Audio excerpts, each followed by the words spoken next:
Bounty hunters will go to any length to catch a criminal so long as they get paid, whether it's movies about the historic tales from the Wild West or cyborg hunting in a futuristic universe. Stories about bounty hunters have captivated audiences for hundreds of years. But not many people know that the true stories are equally as thrilling and sometimes even better than the fiction.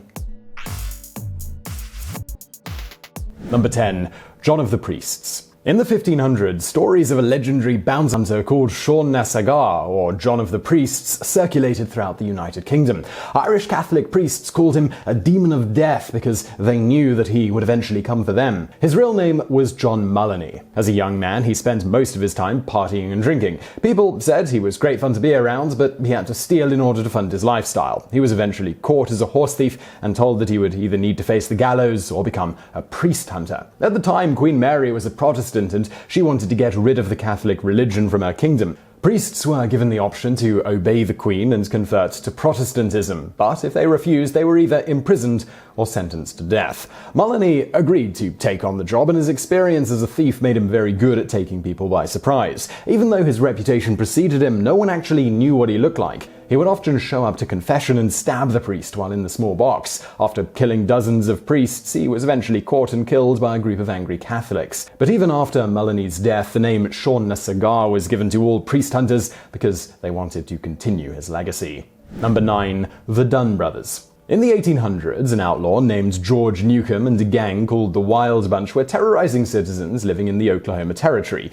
Each of the gang members went by nicknames, like Newcomb's alter ego, Bitter Creek. This made it much harder for law enforcement to identify and arrest the men. The 6 Dunn siblings ran a boarding house, so they met travelers on a regular basis. There were 5 brothers and 1 sister named Rose. The Dunns were willing to hide members of the Wild Bunch in exchange for a portion of the money that they stole from their victims. Rose even began a romantic relationship with Newcomb. The friendship was a shallow one though, because when the Dunns learned that there was a $5,000 bounty on Newcomb's head, they did not hesitate to turn him into the authorities. They used Rose to distract him while the brothers waited, guns drawn, on the second-story window of their house. Newcomb was shot and killed, and the 6 siblings were able to share the bounty. Even though they were remembered for being the so-called hero bounty hunters who took down Newcomb, they still had a questionable reputation. The oldest brother, Bill Dunn, eventually died during a gun deal that he had with the local sheriff. Number 8. Tom Tobin.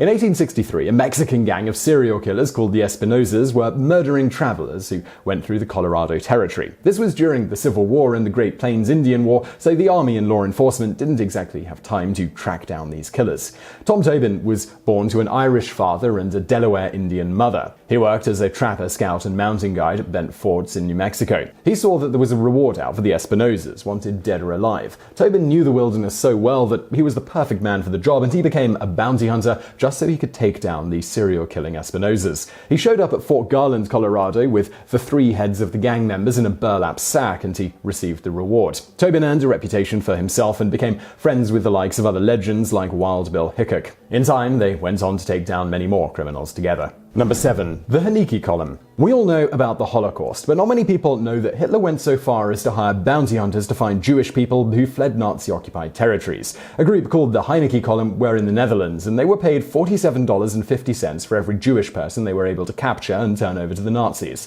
As you might imagine, there were plenty of Nazi sympathizers who didn't mind ruining the lives of Jewish people who were trying to start a new life there. These bounty hunters made hunting Jews a full-time career, and it's estimated that they collectively turned in over 100,000 people. Number 6. Pat Garrett. Pat Garrett was a sheriff in Lincoln County, New Mexico. After the Civil War, the Garrett family farm was in a huge amount of debt. This desperate situation was enough for Garrett to risk his life by going after some of the most dangerous bounties. When he heard that Billy the Kid had a $5,000 bounty on his head, he knew that he needed to at least try to catch him.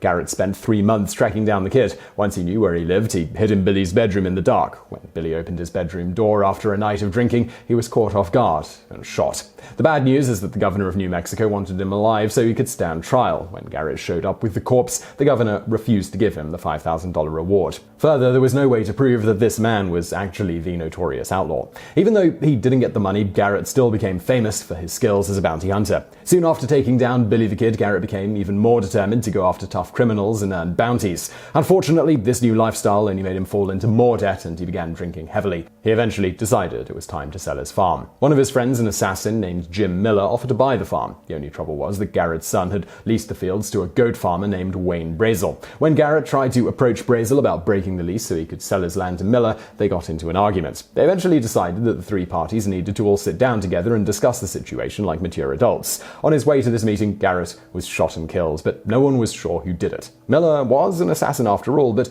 Brazel was angry at him. Some historians even believe that his death could have been a conspiracy planned by local outlaws who wanted him out of the picture. In 2017, documents from the coroner were discovered and revealed who actually killed Garrett. It turns out it was the goat farmer Wayne Brazel, but the judge let him go after claiming he killed Garrett in self-defense. Number 5. Taylor versus Tainter. Back in the days of the Wild West, bounties were placed on outlaws' heads by the governors of each state. Today, homicide detectives and the FBI are the ones looking out for America's most wanted. But bounty hunters still exist, and they are hired by bail bondsmen. In order to understand Taylor versus Tainter, you need to know a little bit about how bail works in the US. If someone is arrested for a crime, their friends and family have the option to come up with bail, which is a set amount of money in order to let them go free.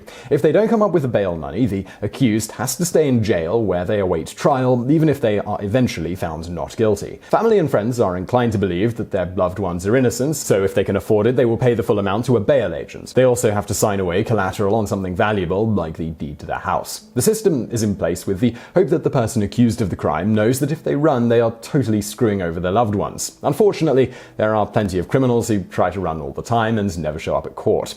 Bail bondsmen hire bounty hunters to find these criminals and force them to show up to trial. In exchange for the service, the bounty hunter receives 10 to 15% of the total bail amount. This new system is only possible because of a court case from the 1800s called Taylor versus Tainter. A criminal named Edward McGuire was committing crimes in multiple states. A bail bondsman in Connecticut had captured McGuire and received an $8,000 bounty. But since McGuire had also committed crimes in Maine, he was extradited and the bondsman was going to lose his $8,000. The issue had to go to court. In the end, the judge decided that as long as the bounty hunter was a civilian, he was allowed to conduct a citizen's arrest in any jurisdiction by any means necessary.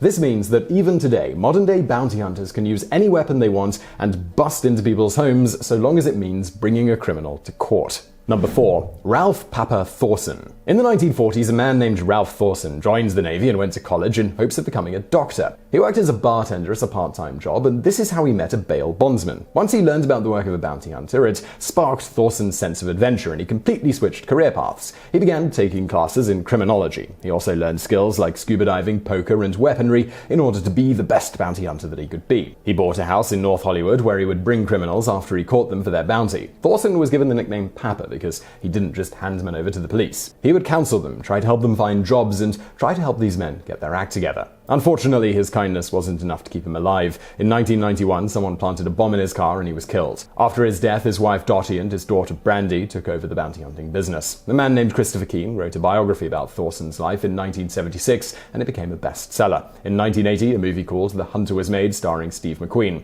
Of course, they took a lot of liberties with this true story. Number 3. Domino Harvey. Domino Harvey was born in 1969 and grew up in London, where she attended an all-girls boarding school. Her father, an actor named Lawrence Harvey, was best known for his role in The Manchurian Candidate. Her mother, Pauline Stone, was a successful fashion model who appeared on the cover of British Vogue. After her father died, her mother moved them to Los Angeles so that she could pursue her modeling career. Domino was a tomboy. She took judo classes as a girl and cut her hair short as a teenager. Her mother encouraged her to pursue a career in modeling, but she hated it and became a firefighter instead. During this time, she had training in firearms, but when she went to apply for a job at the Los Angeles Fire Department, she was denied. She decided to take a career in bounty hunting instead. Her technique was to pose as a lost British tourist, then surprise criminals when they least expected it. She kept AK-47s in her apartment and traveled the country searching for America's most wanted. Domino was one of the only female bounty hunters in the US, and the fact that she was the daughter of famous parents made the story even more compelling, which is why her story started to get some attention. In 2005, Domino died of a drug overdose just a few months away from the premiere of a movie about her life starring Keira Knightley. Apparently, Harvey was extremely unhappy about the liberties they took with her life story. For one, they made her character straight, which she wasn't. She was quoted as saying that it felt like they had stolen her life from her. After her death, the producers of the movie had to refilm the ending. Number 2. Duane Dog Chapman. In 1976, Duane Chapman was in his 20s, and he was in the car with a friend while they were trying to buy pot from a local drug dealer. His friend shot the dealer, and they sped away together. Chapman became complicit in the murder, and he had to serve 5 years in prison. Once he got out of jail, he discovered that leaving a life of crime was nearly impossible. The only way to make an honest living was to become a bounty hunter. Chapman, or Dog as you no doubt know him, continues to dress like he's a member of a biker gang so that he blends in with the people he's trying to capture. He carries a warrant in his pocket and carries a fire hydrant-sized can of mace to take down bounty jumpers. Not so long ago, a reality TV show called Dog the Bounty Hunter was made about his life, and he became a celebrity, for better or for worse. Number 1. Michelle Gomez. A woman in Lockhart, Texas, called Michelle Gomez stands at just 4 foot 11 inches high. If you were to meet her, you would probably never imagine that she is a specialized bounty hunter known as a skip tracer. She specializes in finding criminals who are exceptionally difficult to track. When she was just 10 years old, she built her own PC from scratch, even down to the soldering. Now in her 40s, Gomez uses her research skills, both online and in public records, to find information about criminals and exploit it to the fullest extent. For example, she once discovered that a high-up member of a Peruvian crime syndicate had an estranged wife. She was able to get the phone number of another gang member and called pretending to be the wife, saying that she was pregnant and needed to find her husband. The trick led to her locating illegal machinery that had been smuggled into South America, and she passed that tip on to the FBI. But that's an easy job for Michelle. She also hunts down white-collar criminals who have stolen millions of dollars through crooked deals, even if it takes months of travel and research. Gomez is considered one of the world's best bounty hunters. So I really hope you found that video interesting. If you did, please do hit that thumbs up button below, and don't forget to subscribe. Brand new videos just like this every day of the week. And if you're looking for something else to watch right now, why not check out another one of my channels called Biographics? You'll find a link to that on the screen now, as well as in the description. And as always, thank you for watching.